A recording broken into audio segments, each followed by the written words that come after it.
The Great Tantra of Vajrasattva, equal to the end of the sky. For people who have intellect and understanding, we give the Upadesha of the magical mirror. For those who are learned in attachment, desire, and lust, we give the Upadesha for banking up this precious happiness. For those that are learned in a reality that clings to permanence, we give the Upadesha for investigating essences. For those who are knowledgeable and whose senses are tame, we give the Upadesha of an awareness that has signs. For people who are addicted to objects, we teach methods for controlling the senses. For people who delight in words, we give the Upadesha of a description through grammar. We penetrate those who ask a river of questions about placing themselves in equanimity, with the Upadesha of a river of paths to practice. For the very finest, those who have intellect and are fortunate, we give the Upadesha that are like mixtures of water. We do not engage this awareness that does not hold on or search. This is how we see awareness. We place ourselves in the state of an uncontrived, luminous light.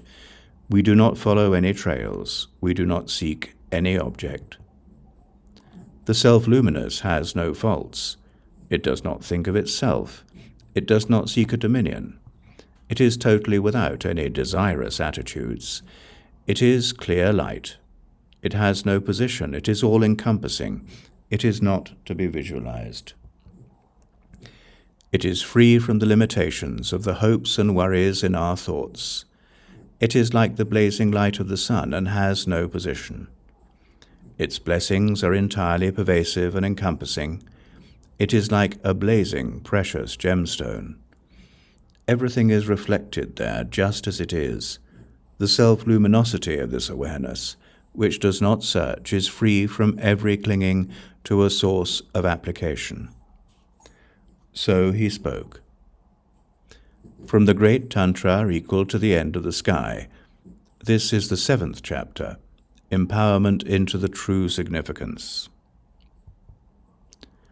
The Self-Luminescence of Awareness. Then the Tathagata Vajrasattva made a request with these words. The embodiment that is pervaded by the bodies, speech, and minds of all the victorious ones of the 3 times does not support conceptualizations. O Lord, I beg you to teach me how to cleanse these definitions so that they are wisdom itself, and then implement this essentially self-luminous awareness so that holy ones who are able to experience and investigate it may understand what this self-luminescence is. Then the Tathagata, the blissful Vajrasattva, proclaimed these words. O Mahasattva, just as each and every appearance in the mandala of the wisdom of self-awareness is free from all the conventionalities made up by designations, anything that we look at through this mandala of equanimity that has no position will be luminous in this way. In the essence of secret wisdom, which is solitary, we do not grasp and are free from all things. The space of the perfection of self-luminescent wisdom contains all the dharmas that are spoken and are apparent.